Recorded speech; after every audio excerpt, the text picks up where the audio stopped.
Good morning, ladies and gentlemen. A particularly good morning to our speaker for today, Dr. Mohhiddin Othman. Morning. It is my pleasure to welcome everyone here who will join us. Thank you for taking the time to attend this webinar today. We appreciate your presence. Now, the webinar today is a part of a series of webinars focusing on Malaysia's competitiveness, performance, and ranking, organized by Malaysia Productivity Corporation. These competitiveness, performance, and ranking are evaluated and reported every year by international organizations. Two of these organizations are IMD and WEF. IMD is short for the International Institute for Management Development. It publishes the performance in their World Competitiveness Yearbook. And WEF, short for World Economic Forum, publishes this performance in their Global Competitiveness Report. Public can view the competitiveness indicators of different countries in either of these publications.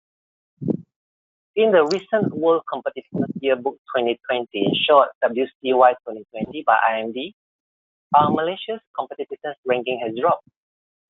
Out of 63 countries assessed by IMD, our position in 2019 has dropped from 22nd to 27th this year in 2020. This overall competitiveness rank by IMD is calculated based on 255 criteria that is made out of both hard and soft data. There are 163 hard data and 92 soft data. The soft data is collected from surveying executives from various industries. There are 4 categories of competitiveness factors these countries are being compared. They are economic performance, government efficiency, business efficiency, and infrastructure.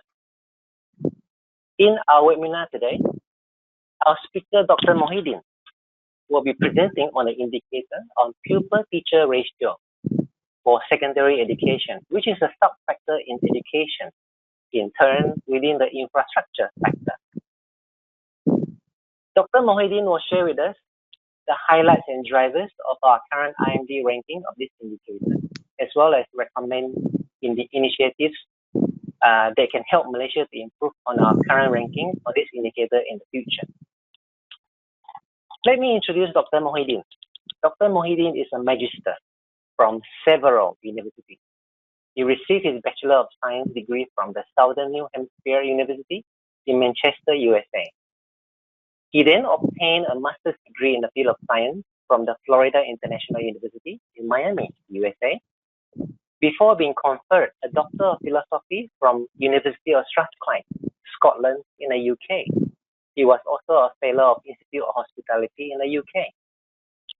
Dr. Mohhiddin is a retired Associate Professor from the University Putra, Malaysia.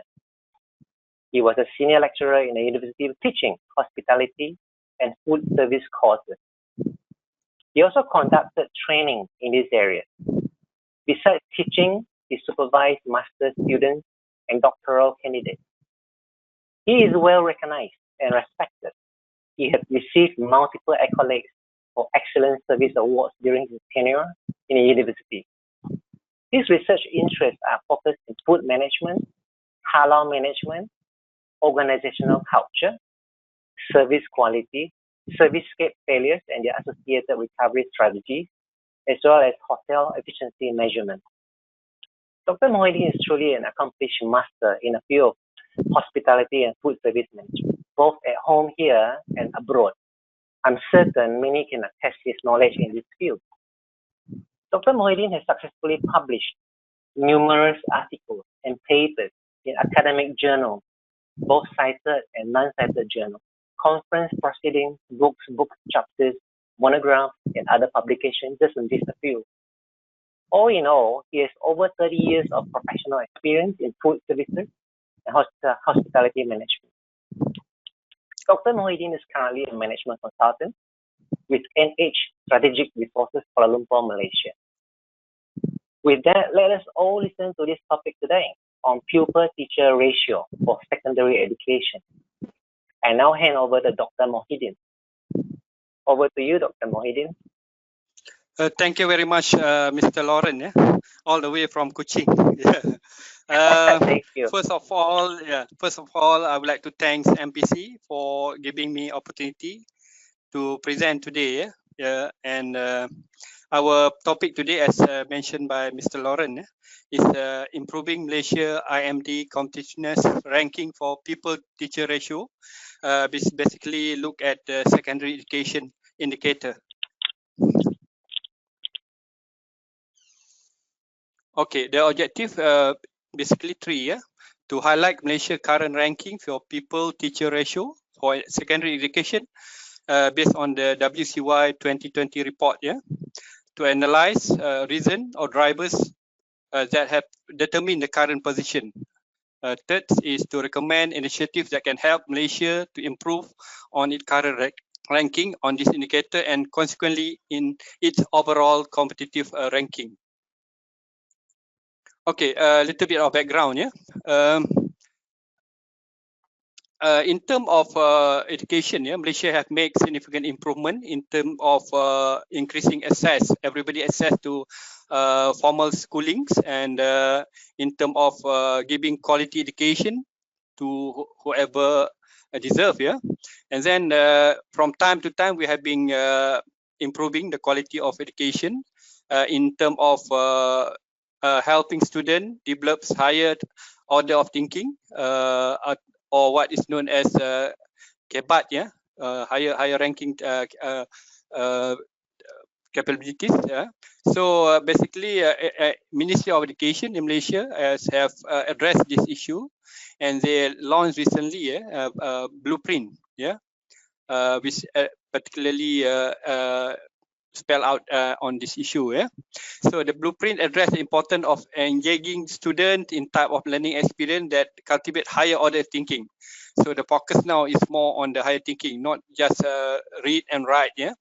So the pupil-teacher ratio is very important in this sense, because it basically also an indicator which measure quality and equity in education. Okay, so generally we can understand that PTR or pupil-teacher ratio is the ratio of teachers and students.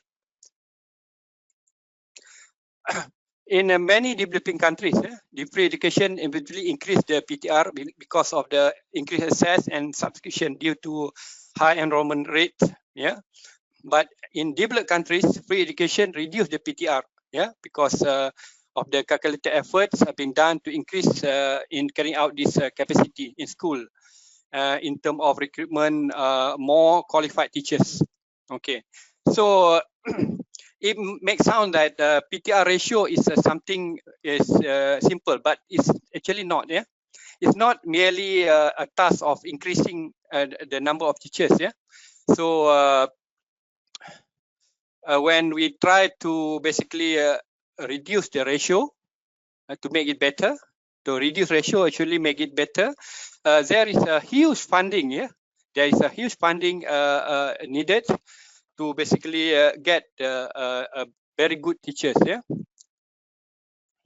Okay, this is a scenario of a crowded college. Okay, let us look at Malaysia. Currently, Malaysia have 32.7 million. This is based on the first quarter 2020 figures. So the breakdown consisting of this, from 0 to 5, 3.1 million, 6 to 14 age, 4.58 million, 15 to 59, 21.44 million, and 60 above is 3.23 million.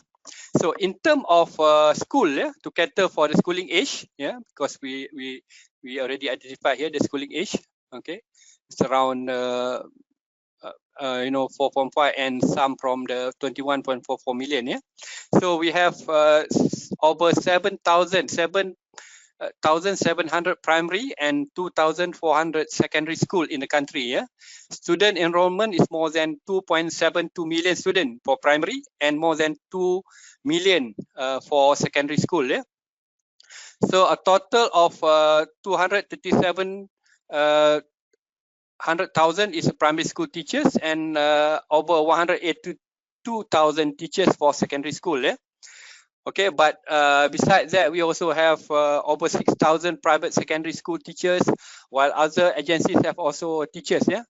9,700 over teachers. Yeah, these are the figures given by Ministry of Education. Yeah. Okay. Now let us look at table 1, which basically spell out the primary and secondary teacher in terms of ratio. Yeah. So for primary, we have based on 2018 figures. Yeah, we have 11.73, whereas the secondary. Our focus today is on the secondary, 11.31. Yeah. So basically, one teacher, there will be 11.31 student or people. Yeah. So you can see here that the average size of the people per class is around 25.6 for primary and to 25.18 based on the latest data available for secondary. So the people teacher ratio does not mean that there will be a lowered or number of or the class size of people. Yeah. So these are the two different things. Yeah. Okay. We must be able to differentiate the difference between the class size and the ratio of teachers. Yeah. Okay. This is actually Malaysia figure as compared to other countries like Finland, Japan, Germany, and Republic Korea, UK, and USA. Actually, generally speaking, we are not really bad, in terms of ratio. As a matter of fact, we are number 24, based on 2020 figures. Improvement by 2 rank as compared to 26 in 2019. So under this particular criteria, we are ahead of Singapore, surprisingly. Indonesia, which is basically number 49, Philippines 56, and Thailand 57. This is countries within the Asian countries. While if we were to compare ourselves with other Western counterpart, such as Canada at 41, United Kingdom for 51, France 34. So we can consider ourselves as better than them. And if you can see also here, Malaysia, in terms of secondary, we are better than Finland. Okay, Japan has slightly less. Germany slightly better than us. And Republic Korea, we are better than them. And UK, of course, UK, we are ahead of them, as well as US. Okay, so generally we are not doing so bad at all. So again, as mentioned by Mr. Lauren just now, WCY criteria, this is people teacher ratio based on secondary education. 2020 figures actually based on the value that we capture in 2018. The most recent one, 2018. Okay, so basically maybe the 2019 figures based on 2017 and so. So this is a factor under or sub factor under education. And number 1 is actually rank number 1 belong to Kazakhstan, with 6.59 in terms of ratio. They are doing very well. So meaning that one teacher is equal is actually mean for 6.59 student. So let us see what is the country look like. What is the people look like. So basically, I think Kazakhstan is a huge country. It's considered as huge as compared to us. So in terms of population, they are basically 18.7 million. So as compared to us, I think they're less. But again, if you were to look at the density of people, because this is basically why basically they are basically at default they got rank number 1. So in terms of density, they only have about 7 people per kilometer square kilometer. As compared to ours. Ours is Mr. Lauren. Ours is about maybe 90 something, almost 100 Yeah. So you can know that. That's why. We are Yeah. so much denser. Yes. Yes. I think ours is quite densely populated, like except for Sabah and Sarawak. So Yes. naturally, they cannot be having just one school to cater for everybody. Yeah. So they must basically distribute the school according to the so-called population, which is widely spread, yeah, all over the country. So by right, okay, so they should have one school catering for this uh, perhaps smaller community, yeah. So they cannot have one big school and then basically cater people around it, because end up with like Sabah and Sarawak, the people have to walk so many hours to get to school.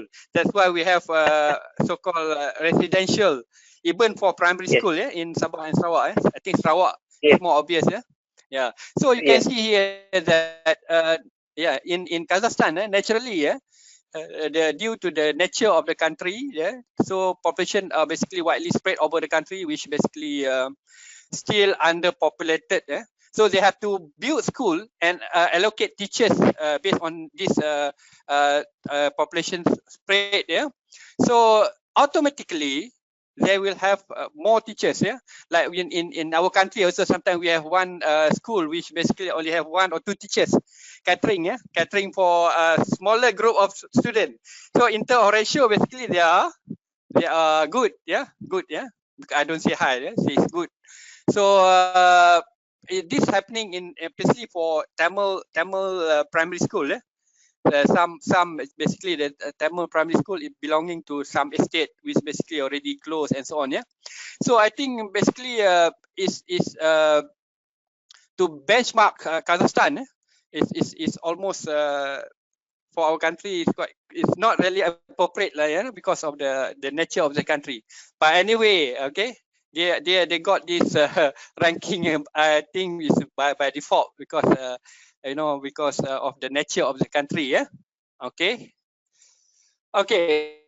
Here you can see that number 1 Kazakhstan, number 2 Ukraine, and number 3 Lithuania, number 4 Cyprus, and 5th Greece, Croatia, and so on. All these countries is rather can be considered as a huge country, as compared to ours. Okay, so their so-called ratio is basically below 10, which is really good, Yeah, but again, you have to see the nature of this country. And then you can see that all these developed countries, developed including US and so on, they are a little bit behind. Okay, because they don't emphasize, because this particular rating basically look at the ratio, purely on the ratio, not so much about the quality and so on. The quality of teachers, the quality of teaching methodology, pedagogy, and so on. So they are purely based on the ratio. So actually we are doing not so bad at all, at number 24. Okay, even Singapore is a small country, but we beat them. Okay, this is basically pupil-teacher ratio in secondary school for Europe. Okay, you can see that UK is basically the pink, 26 and above. But in UK is quite different, because they for primary school and secondary school, basically they have more school, but in terms of teachers, this is different matter. They build a lot of school to cater for the local community. That's why I think I have a little bit of experience when I was in UK. Basically the teachers would encourage the parent to send the school just by walking. You don't have to drive a car to send your children to school, because it's very near. So they build the school next to each other. See, so they have smaller scale school with a smaller number of teachers, but cater to the so-called local community. So we don't have to basically walk like 2 or 3 hours to reach the school. Okay. So you can see that the green one, Latvia, Lithuania, is all developing countries. Okay, as compared UK, Finland, and so on. Okay, this is for US, yeah, US, even in US, yeah, you can see that on the east side, the so-called New England country state, yeah, New England state, they have a less pupil-teacher ratio as compared on the east, where California and so on, yeah. So on the east, I think it's quite high, yeah, compared to the so-called New England state, yeah, and also the Central America, yeah, Iowa and so on, yeah. Is lower, yeah. So this is more, I think, densely populated area, yeah, as compared to the so-called middle of America, yeah, or New England, yeah. Okay. Okay, this is pupil-teacher ratio for Asia, yeah. You can see that this is Kazakhstan, yeah, Kazakhstan, China. So you can see that it's lower over here. Whereas India is one of the highest, yeah, India. Okay, India, as you know, is a densely populated country, yeah. Apart from China, yeah, they have a lot of people everywhere, yeah. Okay, okay. We just take a break here first, Mr. Lauren, in case there is a question before we proceed to Okay. the analysis. Okay. Yeah. Okay. It's very interesting you presented on the statistics around the region. You can see different regions, like you compare the geographical stats. They can be really different in the ratio. Mm-hmm. So, is there a benchmark like what is the best ratio? I mean, do we follow, like you said, we shouldn't compare ourselves with Kazakhstan, but what is the universal recognition of the best ratio? Is it like less than 10? As I mentioned just now, this particular indicator is purely based on the ratio. Yeah, they basically did not look at other factors, like for example, the quality of teachers in terms of delivery, the method, pedagogy, and so on. Yeah. So at the end of the so-called this analysis, I did mention about this. Maybe now maybe just a little bit, about maybe we should shouldn't we basically emulate the highest ranking country. So I think Yeah. there must be also some other factors which we should be considering, okay, in terms of quality of teachers and so on, because I'm this sure. is not purely on the numbers, but No. unfortunately this particular indicator is looking Indicator. at Looking at just the the numbers. number. Just the number. Yeah, I so agree I with think you. it's not There are really many fair. characteristics of teachers and methods of teachers and how the teachers interact and uses, the knowledge to impart. Exactly. Yeah. It's just not the number Yeah. itself. I see. It's beyond that. Yeah, it's beyond the And numbers. Yeah. I have read even in Malawi, their pupil-teacher ratio is like 118. The pupils to one teacher is more than 100. So I mean, like you said, we are actually not too bad. We are actually on probably higher than the average. Yeah. So basically, I think we are not that bad, and then we're doing quite well in that sense. Yeah, because even in universities nowadays, we don't increase the numbers today. We try to reduce because we want to have more like interaction, engagement with the student, rather than you just talk to people. Then might as well people listening to tapes or video and so on. Okay, if you want more engagement, okay, they call it the student-centered learning now. As compared to previously, it's only teacher-centered. Okay, student just listen, and then basically teacher just talks non-stop. But now I think we are moving towards something which is better, Okay, so shall I continue? Pardon? Sure, please continue. Huh? I was trying to okay. see if there's any guideline to see what is the maximum limit we should allow. Oh, okay. in addressing that properly, there won't be one so-called guideline or whatever saying that this is the number, this is the right number. Yeah, as we can see later on. Yeah, it's kind of hard Yes. to say Okay. that this is the right number, because it depends on the Mm. so-called student itself. At what Mm. level? Yeah, if it's not fair for the teacher as well, because if they are dealing with the so-called the lower rank Yeah. student, yeah, as compared to the Yeah. excellent student, yeah, because Yeah. you know that some school, some secondary school, I remember like in certain even in Selangor, in certain places, in certain Mm. districts where they have A, B, C, D, E, F, G, H, or something like that, yeah, more than 3 classes. But in I see. Putrajaya here is much better lah, yeah, it's much Yes. better in that sense, yeah. Because that is the so-called the problem that maybe we should be addressing, yeah. Okay, let us Okay. look at Please the continue. analysis of the indicator, yeah, in terms of ranking, yeah.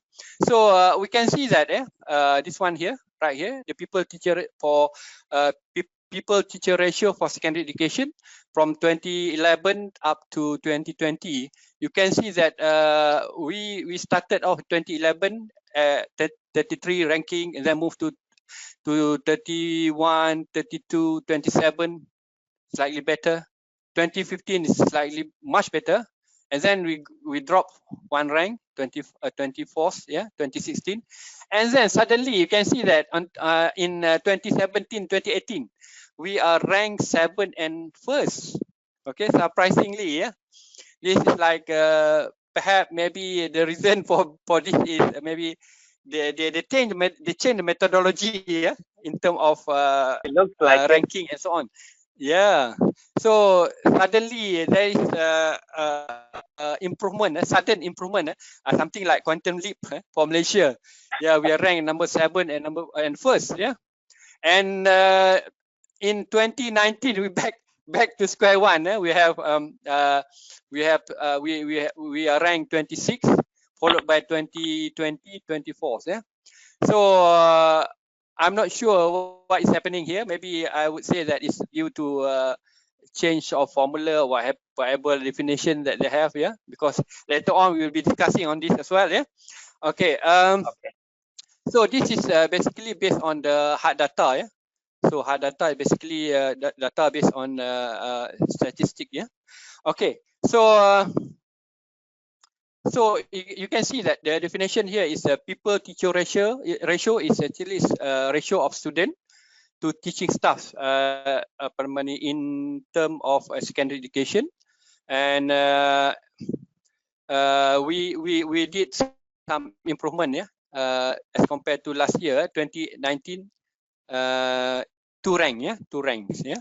So even though that we are improving, slowly, gradually improving, but we shouldn't be satisfied with whatever we have. There is always a room for improvement, yeah. Okay, so here also the same, yeah. You can see that it go up in 2017, 2018 is not so normal graph, yeah, because of sudden leap, yeah. Okay, so what happened is that it goes up beyond the so-called mean, yeah. Okay, so this one is also a point to ponder, yeah. Okay, if we were to look at the data, yeah, this is basically based on the ratio in people-teacher ratio in secondary school by state. We know what is the real problem, what is happening in the country, yeah, based on the state, yeah. So you can see that that is based on 2001 up to 2016. This is the data that we got from the Kementerian Pendidikan Malaysia, yeah. So what happened here is that we started off with a quite high ratio in 2001, yeah. But what is happening now is that we are gradually improving over the years, yeah. So what is happening is that we can see that in certain countries, yeah, in certain countries they are doing quite well. except for certain certain state, yeah, except for like Sabah and Sarawak. Okay, even though in 2001 we have quite high ratio, but gradually we improving. But as compared to other state, they are still a little bit behind, yeah. Okay, and still very high as compared to other state in West Malaysia, yeah. But surprisingly also, yeah, for Selangor and wilayah Persekutuan, yeah, wilayah Persekutuan, we have the figures is quite high compared to other state, yeah. Selangor, Selangor, as you know, is one of the state which is highly populated, yeah, quite densely populated lah, yeah.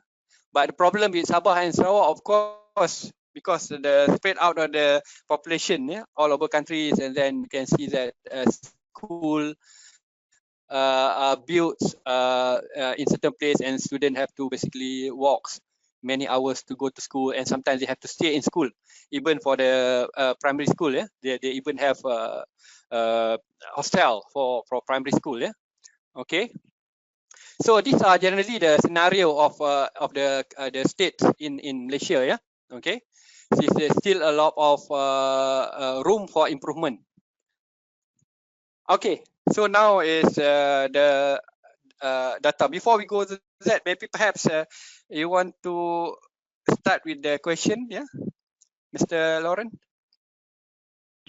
I don't have any question yet. Actually, I'm following your presentation. It's very interesting how you break it down by state. Yeah. I think we must basically go back and see what is happening in each state, rather than we generalize everything, yeah, because it's not really fair, because each state have their own so-called limitation and so on, yeah. From what I see over here is that you're right. Some schools here are really far away, and even teachers who are newly trained from the Teachers Training College, they are posted to areas very far away from their home, and you know, they are not happy about it. They would like to stay in the city area, so that makes the so-called the rural area not so attractive, you know, for newly trained teachers to go. But this is how it works, you know. You cannot choose where you want to be. Yeah. Yeah, like you say, every state has its own challenges. I agree with you. Yeah. Yes, this is a few challenges faced by the ministry. Yeah, so I think basically a lot of teachers from the Peninsular Malaysia are being deployed over there. Yeah, for several years. You're right. I think some even stay resources. 8 years. Yeah, they stay there for 8 years. Then only they can apply to be deploy back to the to any state in the Peninsular Malaysia. Yeah, so this is part of the problem. I think I'll address a little bit about this later. Yeah. Okay. So yeah, teachers basically morally, maybe some areas, yeah, they are morally affected. Yeah, they are psychologically affected as well because of this deployment. Yeah, but I think even ministry, they do not have really a good solution for this. I think so. What happened was that for every new graduate, perhaps they have a chances of being deployed there somehow, and then after a certain number of years, they will be back here in Peninsular Malaysia. Yeah. You're right. Okay, let's continue with the so-called data source. Yes, please. Again, I would like to emphasize that definition of pupil-student teacher ratio is a number of learners enrolled in a given level of education is divided by the number of teachers in the system. Yeah, most likely based on the so-called school. Yeah. So the identify based on our desk research, the data source mainly from two sources, UNESCO and the national sources such as Department of Statistics Malaysia and Ministry of Education, Department of Statistics and Ministry of Education. So UNESCO national estimate said also being used in this particular statistic. So there are also issue of the sources of data. That's why earlier on I mentioned about this so-called in terms of sources, where did it actually come from? You can see that from the data, even 2020 data was based on 2018 data. So that probably some of the area where we can improve. I think I mentioned later on that I will mention later on. I will discuss later on this as well. So I think our ministry and also Department of Statistics are doing well in terms of collecting. But again, there is an issue whether the data being sources by the UNESCO, United Nations, are really coming from this, and are they really updated? There is an issue. There is also an issue. So Department of Statistics maybe they get sources from various state of Department of Education from various state and so on.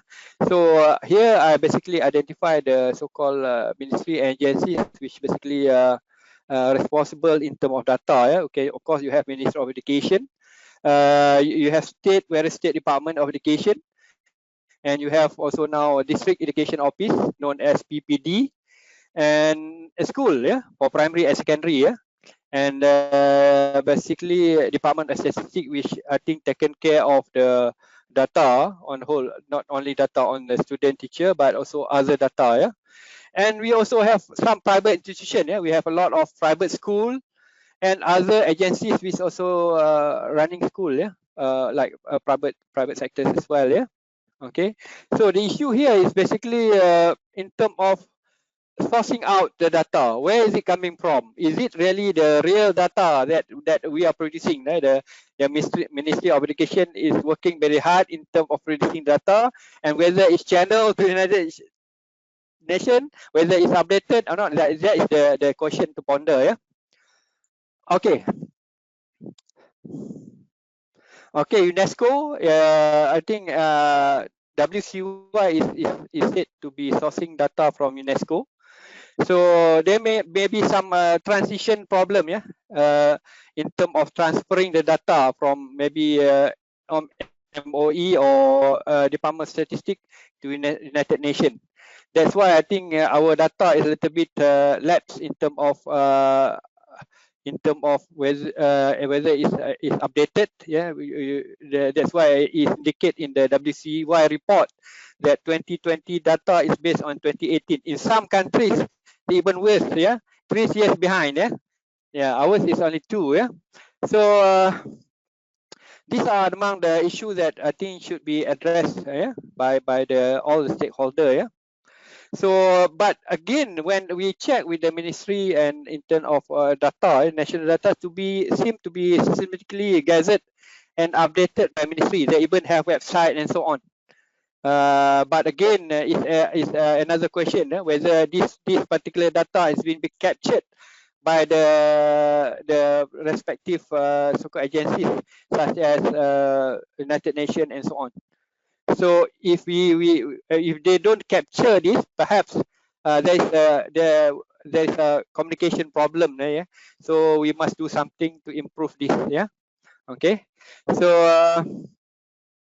and sometimes in certain countries, I'm not so sure about Malaysia, some of the data are based on estimate. This is quite surprising that they are using the estimate. By right, I think in countries like Malaysia, they shouldn't be using estimate because we can always get the exact data. It's already there. It's a matter of being channeled properly to the respective authorities. So, for example, United Nations or IMD and so on. So, okay. So far, any Mr. Lauren, any question? Yes, so far there's no question. There's no question coming in. No, no question. Yeah. Okay. Maybe I should. Yeah, please continue. Yeah, I should proceed. Okay, Okay. no problem. Okay. Thank you. This is basically the formula. Formula that I mentioned earlier. Yeah. Very simple formula. Yeah. Total number of pupils in a school over total number of teachers in school. Yeah. But again, the quality of people are not being taken into consideration here. The level, so-called level of IQ or whatever student, yeah, EQ or IQ or whatever, yeah, and then also the teachers in terms of quality of delivery and quality of teachers, yeah. So it said here that the higher people qualified teacher ratio, meaning that the lower the relative access of people to qualified teachers. So qualified teachers not necessarily mean that you know, you have trained teachers and then send them to the real world and then they are basically qualified teachers, but there is always a learning process going on while they're teaching and so on. There must be some sort of training and retraining, continuous training, and training must go on, yeah, no matter what, yeah. So result can be compared, yeah, with the established national norm on the so-called number of people per qualified teachers for each level of education. Here they emphasize that if you want to basically compare, we cannot be comparing like apple to orange and so on. So perhaps there must be an established so-called level of education, yeah, national norm based on the each level of education. So not so-called generally, yeah, generally assume that it's generally like this, the so-called as issue that you have raised before, yeah? So we cannot be generalizing all other things. That there is the one figures which that we should be sticking on, yeah. Okay. So in terms of interpreting this indicator, so one should take into consideration of this part-time teaching, school shift, multi-grade classes, or other practices that may affect the precision and meaningful of people-teacher ratio. Okay, let me highlight a little bit about the practices in UK. What happened is that in UK, I got an opportunity to send my children when I was in UK. My children, two of my children went to primary school in UK, yeah, in Scotland to be particular. What happens there is that they have a smaller school. Of course, the school is basically catering to people around the school, yeah. Okay, so what happened is that in the class they also have assistant teachers. Okay, Malaysia at one point they are basically toying about having assistant teachers in the class, but I don't know what happened to the so-called idea. Yeah? Maybe we have a lot of limitation in terms of implementing this because it involves huge amount of so-called budget. Yeah. So in UK they have this. They have teachers, the main teachers as well as assistant teachers. The junior teacher maybe is assistant teachers. Yeah? So they're helping a lot. I think, yeah, they're helping a lot in the classes because you know that, you know, especially when you're dealing with small children. Yeah. Okay, small children basically it really need some help, you know, especially when you have a large number. But in UK, the school that my son was basically studying is the number is quite small. The number of students in the class is quite small, and they have two teachers. One teacher and another one is assistant teacher. And I think the so-called blend of these two teachers went very well with the student. Yeah. So the main teacher is being assisted by by the assistant teachers in many ways. Yeah. For example, when the student I'm talking about primary school here. You know, student went in. They wear different shoes. They take off the so-called shoes that they wear. Then they wear the new shoes. So-called they have two pair of shoes. One kept at school, yeah? And they nicely arrange the shoes. So what happened is that here, students are not being basically teach about lesson. Okay, they are being teach about so-called ethics, the way you should be behaving and so on, and indirectly. And when they go in, they wash their hand. They have a so-called basin where assistant teacher will guide the student to wash their hand before they even start the schooling. And this is not before eating, you know, this is before the lesson being conducted to that extent. This is where they teach the values. But again, for developed countries, it's a question of implementing this. Okay, it's going to be very costly, you know. Yeah. Something like Kindi, yeah.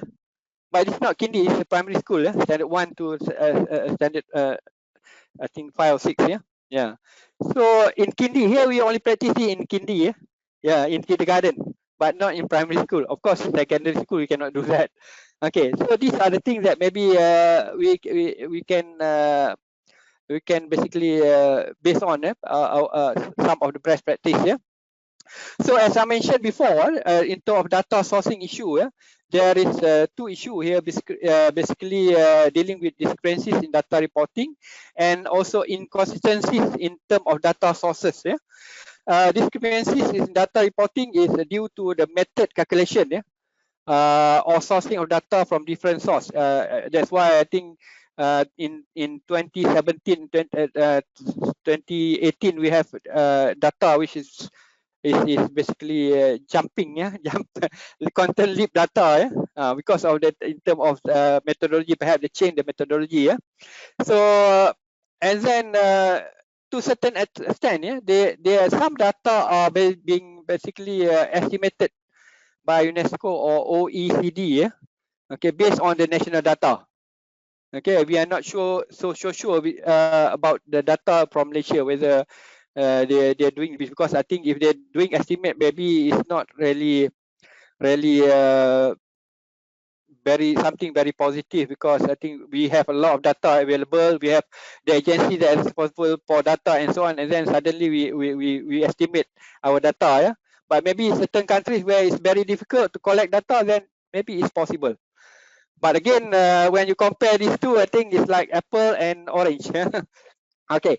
Another thing issue is that there is no standardized method used in terms of data collection, based on UNESCO and OECD estimate, So in example here, in some countries, is they highlight the issue, For example, Bulgaria, Cyprus, Greece, Hong Kong, Jordan, Kazakhstan, Kazakhstan number 1, Peru, Philippines, Qatar, Romania, Singapore, Thailand, UAE, Ukraine, and Venezuela is based on head count. Okay, it's based on head count, this country, So while others maybe just on estimate, And then Ireland, Israel, Switzerland, public institution only. They basically did not count the private institution. As for Malaysia, I think we have a lot of private school as well. So if we were to ignore this, perhaps I think maybe we were not giving that. We did not basically give a true picture of what is happening. Okay. So France country like France, public and government dependent on private institution, on publics and private institution, quite generalized. Iceland, lower secondary only. Okay, I've been wondering why only lower secondary, and then this actually contribute toward the discrepancies in terms of data provided. These are the issue, So in terms of countries, there are different ways, different methods in terms of sourcing, and certain countries they only use data from this particular group, not the other group, and so on. This is the so-called discrepancies in terms of data. And then at the end of the day, we are supposed to compare this data. So that's why we have sort of when you rank this country, then there will be a problem. You can see that there should be also other indicators, Again, as I said, so-called factors, Again, as I said, this particular so-called indicator is based on the numbers only, Okay. So as I mentioned before, the key authorities and regulator for PTR, basically cannot deny the role of Minister of Education, PSD, Public Service Department, Education Service Commission, or what is known as Suruhanjaya Perkhidmatan Pelajaran, and also Ministry of Finance. Yeah. Okay. In terms of ministry, yeah. So Ministry of Education is wholly responsible for our education system. Okay, in terms of education from so-called primary, and now we have other ministry which is responsible for tertiary education. Yeah. Okay, so this is something very good, yeah, because so that Ministry of Education can just focus on the so-called basic education such as primary, secondary, yeah. Okay, and then we have also Public Service Department, JPA, yeah. JPA basically control in terms of public service services through systematic and structured human resource planning, yeah. Basically in terms of determine the manpower projection and so on, yeah. Okay, they provide so-called in other words, they create the job based on the so-called what have been identified by the ministry, yeah. Okay, so they are basically looking into the policy standards and circular guideline related to the public service human resources policy in education service, yeah. Whereas the SPP or Suruhanjaya Perkhidmatan Pelajaran Malaysia Education Service Commission is a commission that acts as a appointing authority for education. Education is quite unique in the sense that they have their own appoint teachers. So JPA and SPP have to work closely together, yeah, in terms of appointment of teachers and so on, yeah. But other government department or service, they are basically JPA, yeah, JPA or SPA lah. What is appointing authority is SPA, yeah. Okay, this is the important ministry which is dealt with the budget. Anything, any planning or whatever, anything in terms of money, yeah. We got to get approval of Ministry of Finance. So they are in charge of the expenditure and revenue. If you want to build a new school, you want to increase the number of rooms, classrooms, number of teachers, and so on, we must get the so-called budget from this particular ministry. So this is very important. Yeah. So the Financial Procedure Act 1957, which is revised in 1972, allowed government to issue guidelines pertaining to the control of public finance, revenue and expenditure. So Ministry of Education cannot simply increase the number of teachers without acknowledging the budget from Ministry of Finance, yeah, for example, yeah. Okay. Okay, this is so-called recommendation. But before that, can we take a break in case there is a question or whatever? It's a very interesting step. The breakdown by the states just now. I was saying, yeah. The recommendation that you have. Let's say the data for the benefit of doubt is correct.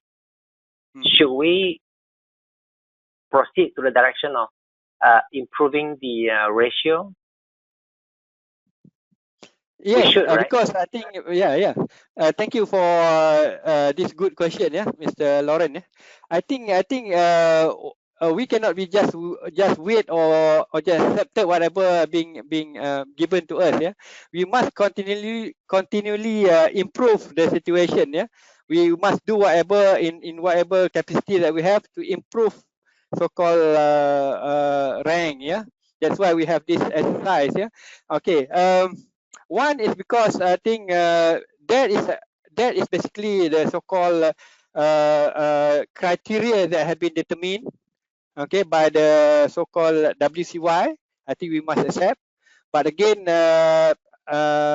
while we accept that the fact that it is being basically assessed or measured that way, we must also do something to improve gradually improve. Yeah, it shouldn't be just accepting for what it is. Yeah.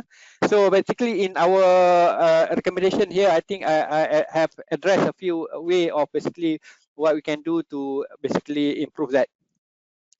Anything else, Mr. Lauren, or shall I continue? Please do. It's just that Yes, there are certain okay. things we cannot Yeah, control, thank you. like Okay. IMD, how they change their method and so on. Yeah. Okay, I have here 5 top recommendation, perhaps something which is workable, you know, something that is can be practiced by our stakeholder. Yeah? So in terms of improving our data management and also improvement that our to our drivers in terms of making ranking in terms of improving our ranking. Yeah, and this particular recommendation is maybe is also good for possible intervention. Possible intervention means that something which is basically can be done, okay, maybe to improve the situation. If not something that we can instantly improve something, yeah, but maybe over the years or gradually improve over the years. Yeah, but something which is important should not be neglected, and should something which is basically should be given attention, full attention by the stakeholder. For example, number 1, yeah, we should have a so-called standardized collection method and data sources, even at our level, our country level, national level. Not to mention about the United Nations, maybe for United Nations or maybe for IMD, WCY, we can always forward to them the improvement that maybe can be done to improve the situation. Whether they want to take it or not, that's another issue, you know. So we must basically standardize the collection of data method. Number 2, we must strengthening the infrastructure and aspects of the so-called education system. Yeah, I think I will elaborate more later on. Yeah, Ministry of Finance must continue to allocate, of course, more budget. This one is undeniable, very important. Yeah, okay. And then exercise a rational deployment of teachers. This is the issue that you mentioned just now, Mr. Lauren, about deployment of teachers. Yeah, because it affects them morally. Yeah, and then training and retraining. Yeah, this basically something which is not new, something which is gradually been done by the ministry, by the school, by the department, and so on. Yeah, but again, there must be some emphasis on basically on the what are the things that should be focused on. Yeah, okay. In terms of standardized collection method, data sources, okay, we must make sure that only one agency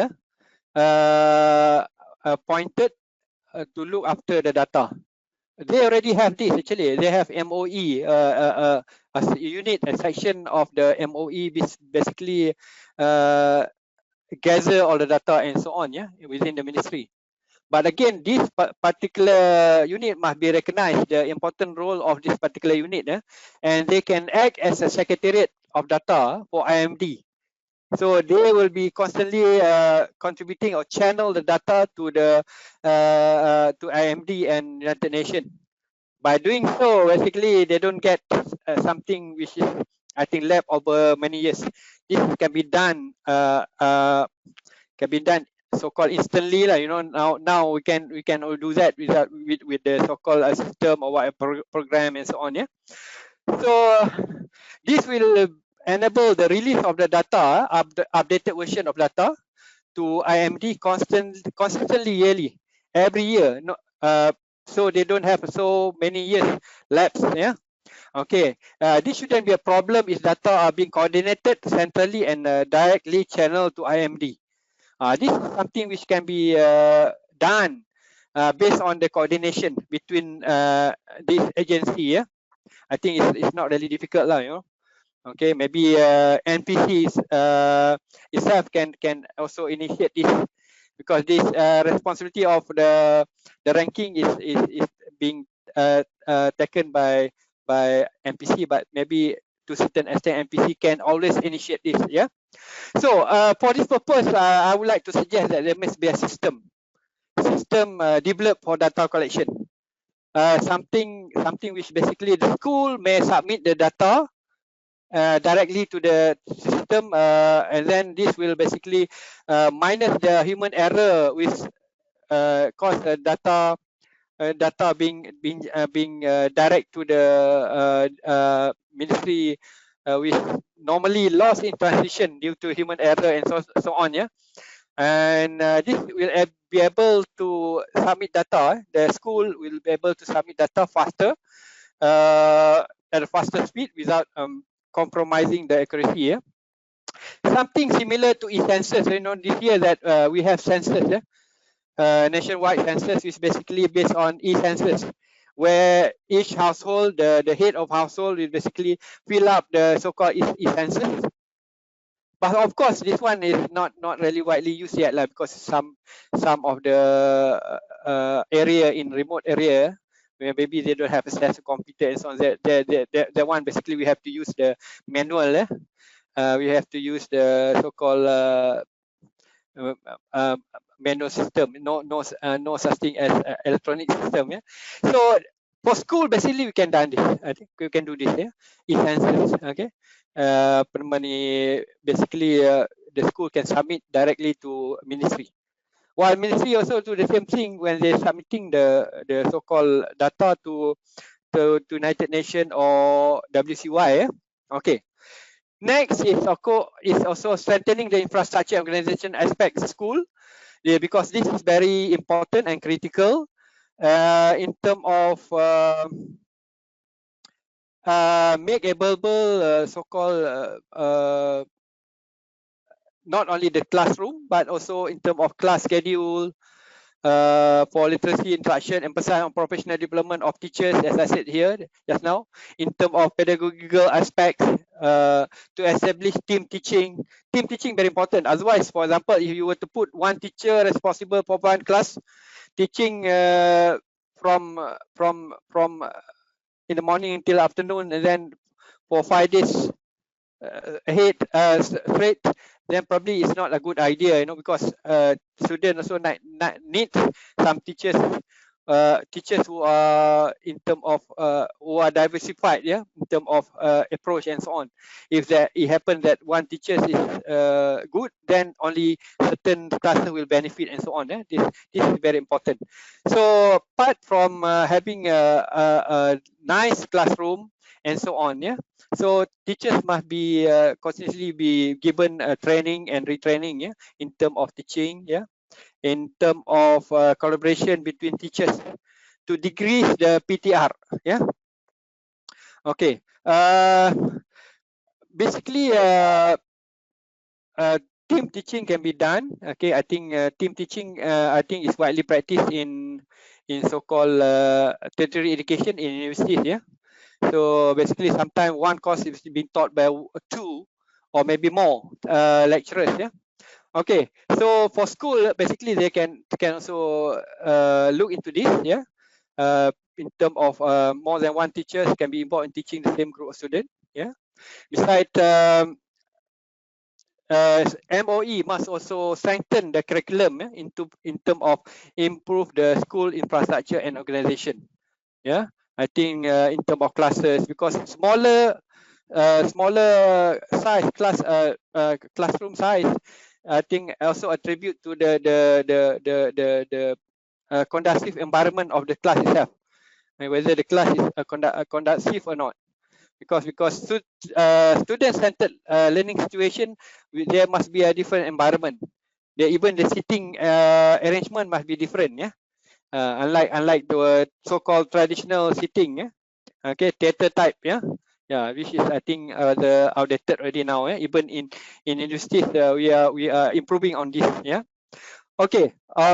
Strengthening the existing in terms of school infrastructure, like I mentioned just now, classroom and so on, and then education program, school ethos, and also mind of principal, teachers, and students. The mindset of teachers, principal must also change, yeah, in terms of complementing this current initiative. The old school, the old so-called old school, must basically change in terms of thinking about the new thing. Yeah. So this is mainly very important in terms of increasing the student cognition. Okay, this is the new emphasis in terms of new thinking in education. Yeah. Okay, third is MOF must provide or allocate more budget to Ministry of Education in terms of school development infrastructure. Okay, some school I think still lag behind. For example, in rural area, okay, we have problem sometime in rural area. So this infrastructure must also be strengthening and must be tally with improving the pupil-teacher ratio. We cannot be basically improving the infrastructure without improving the teachers, or we can or the other way around, yeah, improving the teacher without improving the infrastructure, yeah. Okay, in terms of increasing space allocation in school, a good policy by the ministry must continue. Okay, we cannot deny that ministry have already initiated a lot of initiative. Okay, for example, in Sabah and Sarawak, I think it should be more budget allocate in terms of this. Okay, in terms of school development. Okay, as the data just now. Pardon? I second that. Agree with it a lot. Oh, you're from Sarawak, right? Yeah, because it's very important. Yeah, because the data itself. I'm not saying this purely from my own. Basically based on the data. Yeah, so data itself indicates that there is problem like Sabah and Sarawak. Yeah. Okay, this must be acknowledged. Yeah, data indicate that having the higher ratio compared to other state in Malaysia. Yeah.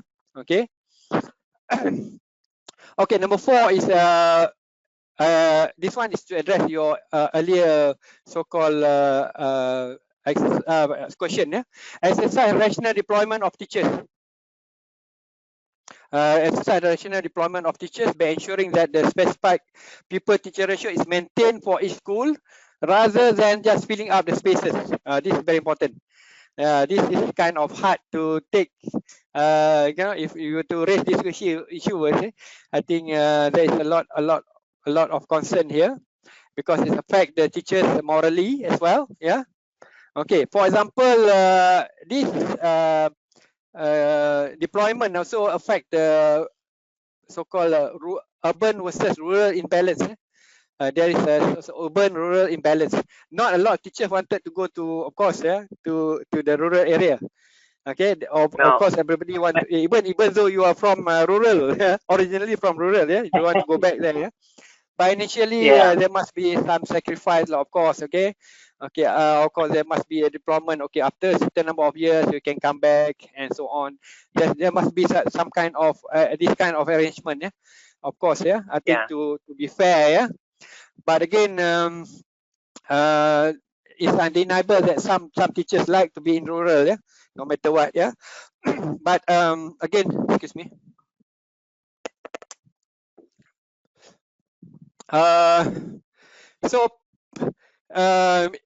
Because why this is important? Because we don't want to basically deny the right of people from the rural area. They're not supposed to be what is known as educationally disadvantaged compared to people from the urban area. Urban area, basically they normally have a good infrastructure and so on, plus a good teacher, and then in the so-called remote area, rural, normally I think the infrastructure must also be improved. Teachers, quality of teachers, and so on, must also be improved as well. Number 5, training and retraining program for teachers need to be strengthened, as I mentioned earlier. More on the pedagogical practice and also addressing the student and learning and teaching. Okay, this is actually basic lah, but the most important thing is basically what is being addressed now as a kebat, kemahiran paras tinggi, being addressed. This is important. Last time, even in universities, we don't emphasize on this. Okay, but now I think it's good. It's good that we have changed our sort of paradigm, yeah, we focus on the so-called high level of thinking.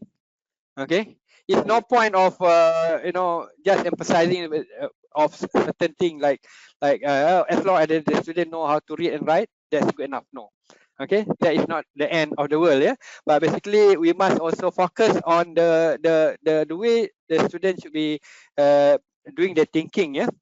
Okay, so it's detrimental that if teacher are not given proper training and teaching aspect of related skill, yeah. So teachers must be continuously be giving training and retraining of the teaching aspect, so that they become better and better, yeah. Yeah, not only that, after they graduated from universities or college, teacher training college, they are already qualified. But again, you know, sometimes there is a new technology, there is no new methodology, pedagogy in education that must be basically equipped. Okay, must be equipped by the teachers, yeah. So as I mentioned earlier, decreasing the number of ratio is not the only thing. It's not the only factor. Increasing number of quality teachers is also very important, play important role here, yeah. There are these two factors must also go hand in hand, yeah. Okay, this perhaps answer your earlier question just now, yeah. Yes. Okay. So shall I proceed or there's no question yet? Yes, please proceed. I don't see any question here, Doctor. Oh, okay.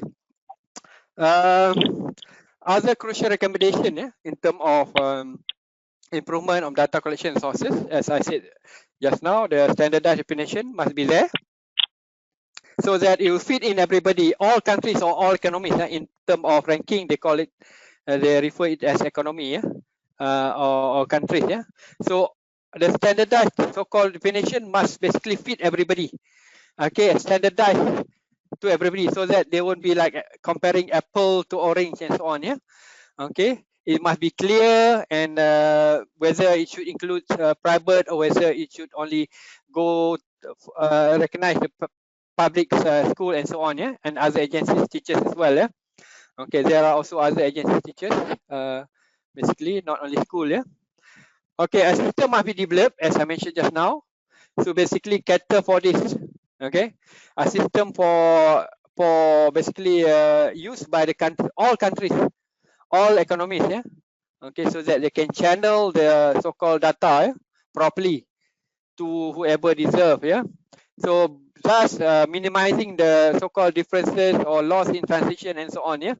Especially data used by UNESCO or OECD, yeah. Okay, so there won't be any more so-called estimate on the national statistic. I think it's not fair to estimate, yeah. So next is to always release the updated version, okay, for Malaysia, yeah. Always release the updated version to IMD consistently every year.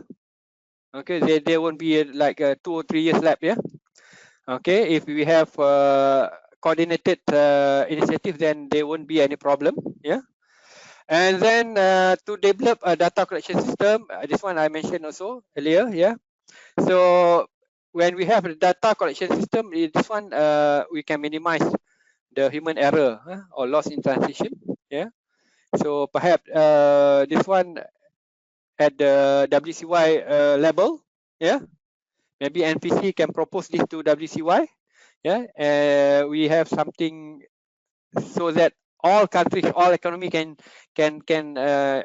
use this one, yeah. So basically this will eliminate a lot of problem, yeah, in terms of discrepancies, in terms of data, yeah. Okay, ministry must continue with the good policies must continue, yeah.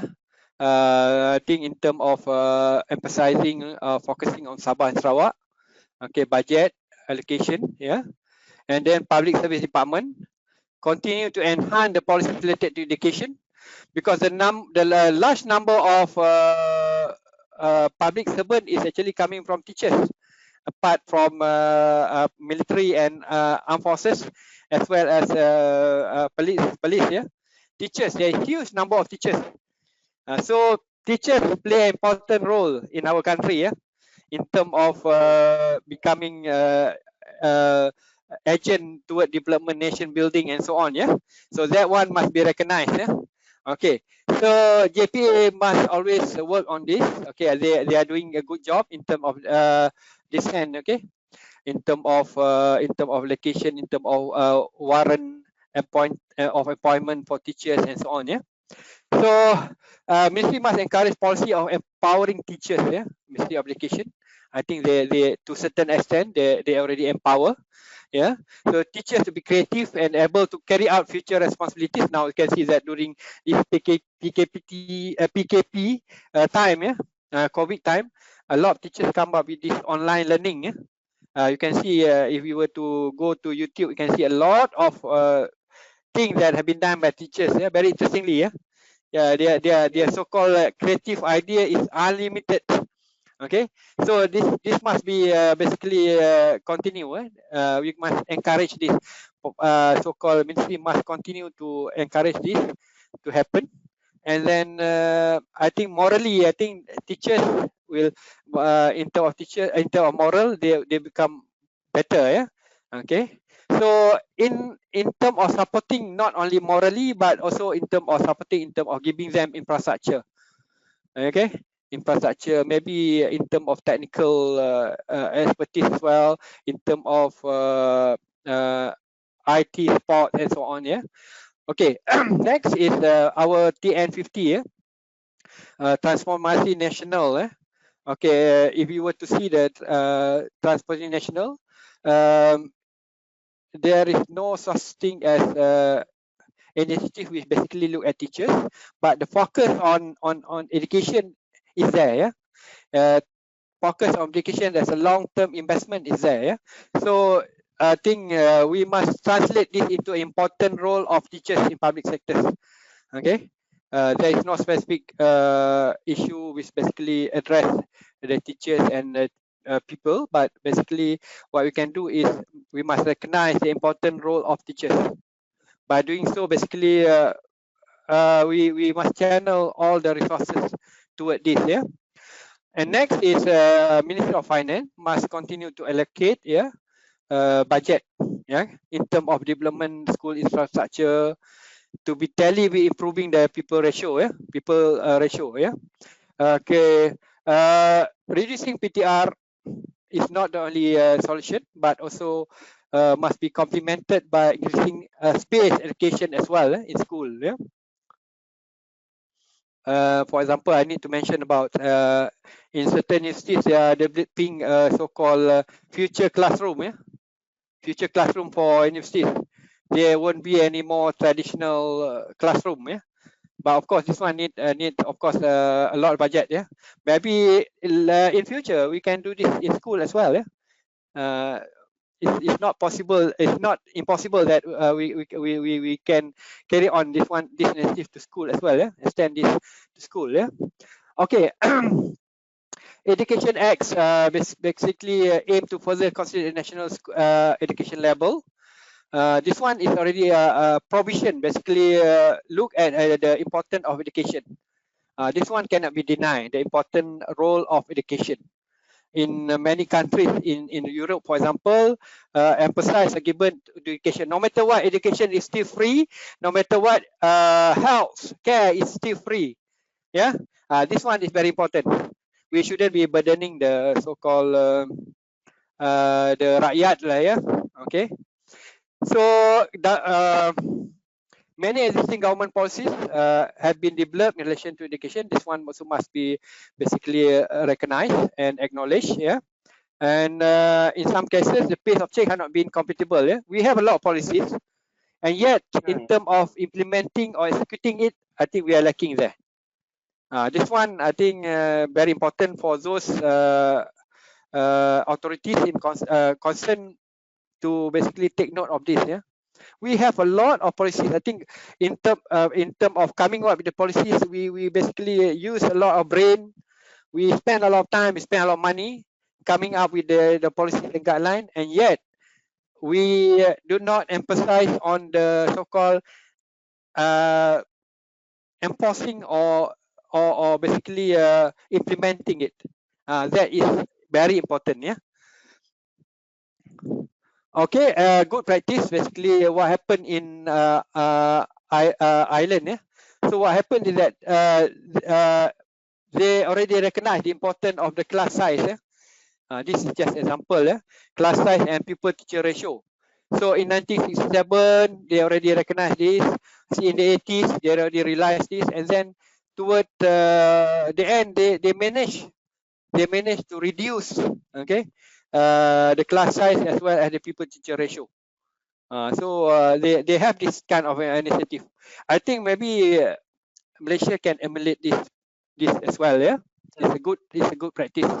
Okay, although Island School is not doing very well as compared to us, but maybe the initiative is good. Yeah, what they did is really good. Yeah.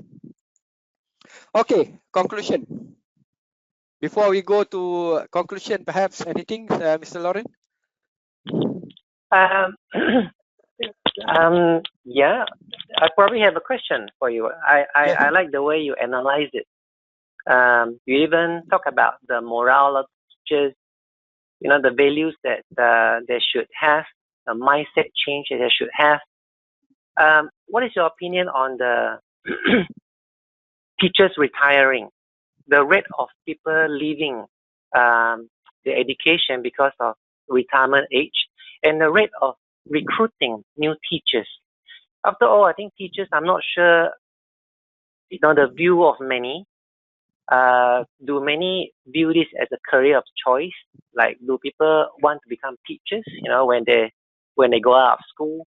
So is the rate of recruiting teachers and the rate of teachers retiring, are they in harmony?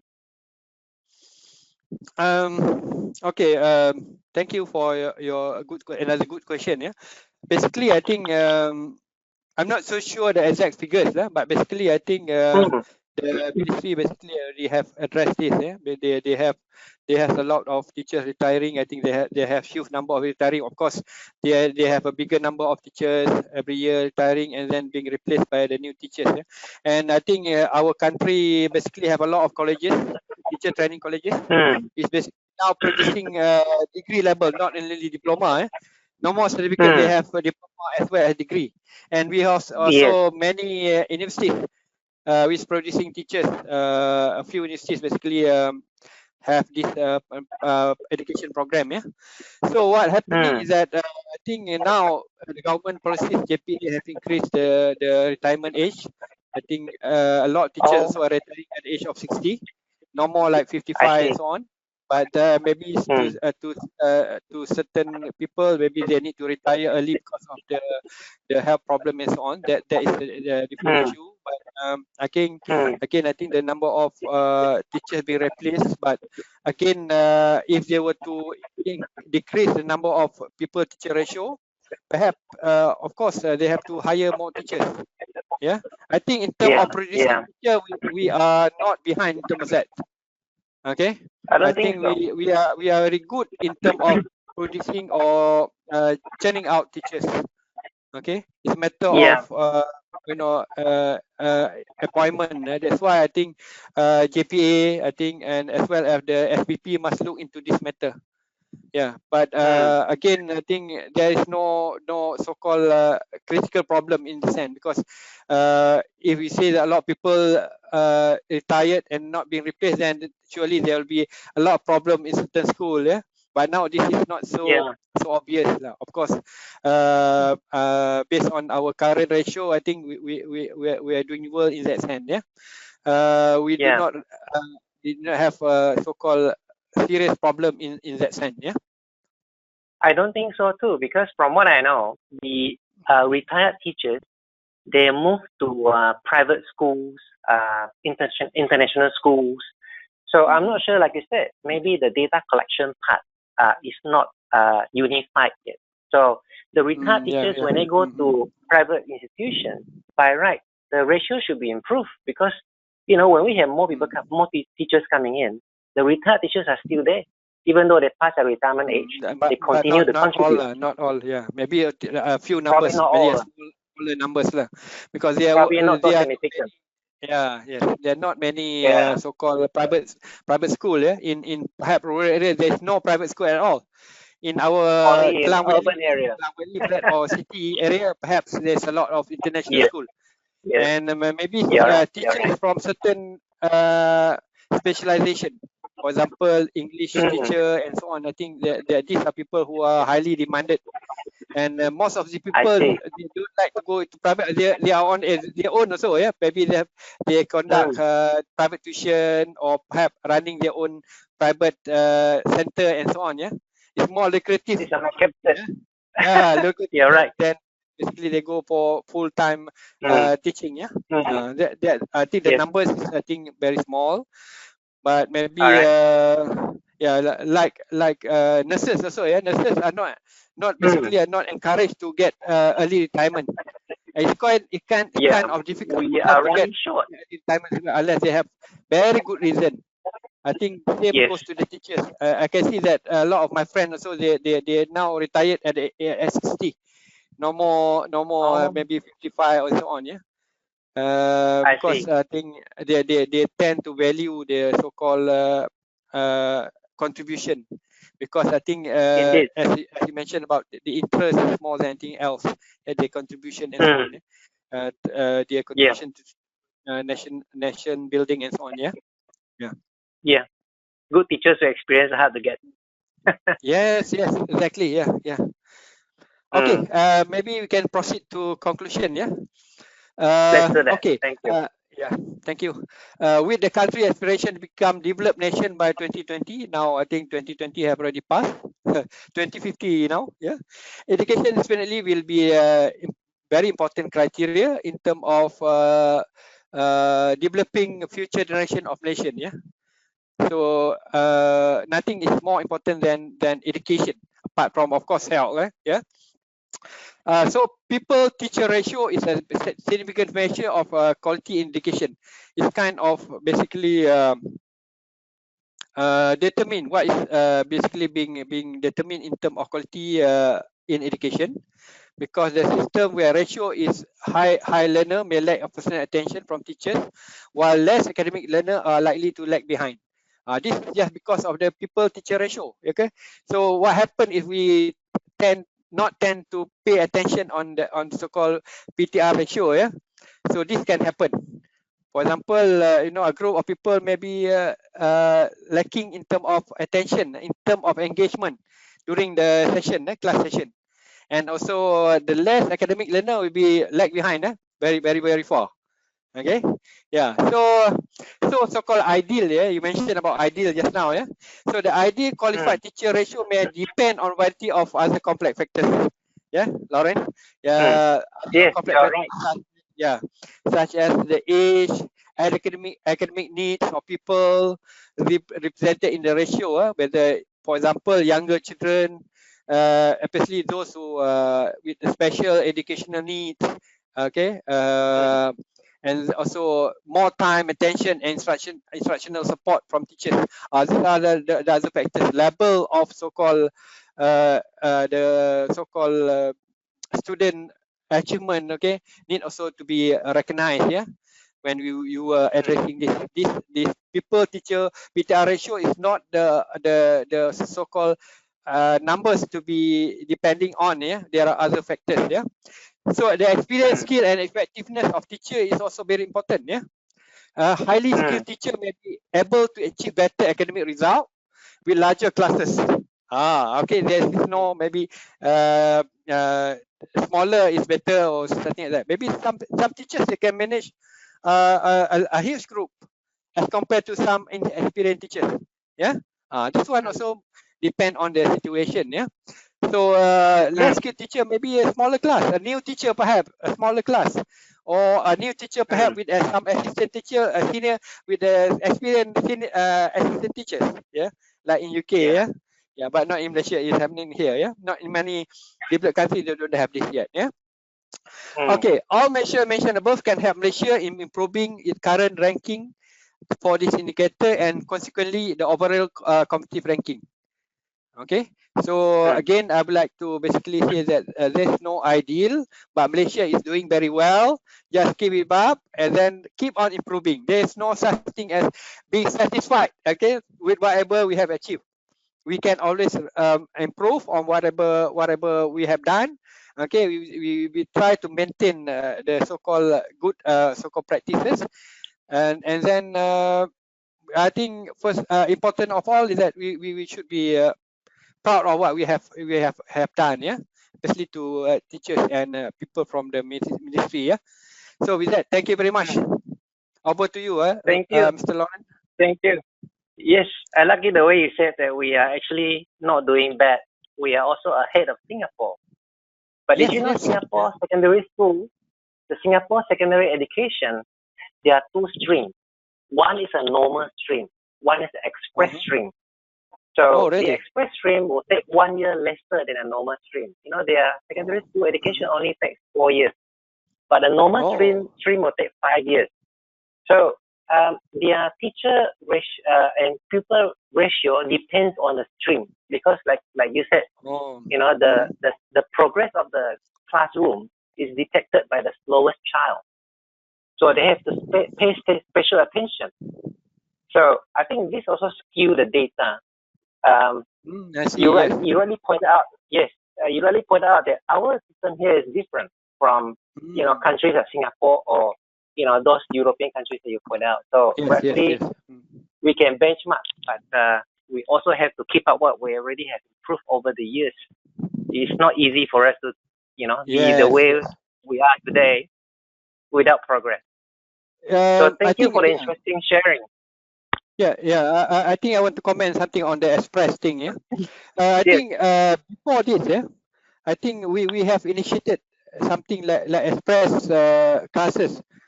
I basically am one of the product of express class during the primary school in the 60s. Okay. Yeah, so I only, instead of 6, I only have like 5 years primary schooling. So I went to secondary school 1 year faster than my colleague. Yeah, I don't know why this idea have been shelved. Yeah, it's a good idea, but again, you must see the student level of attainment first in order to come up with this. It's not basically suit everybody. There must be some kind of so-called assessment before you promoted the student. But now I don't think we have this express thing anymore, even at primary school. I think it's a very good idea.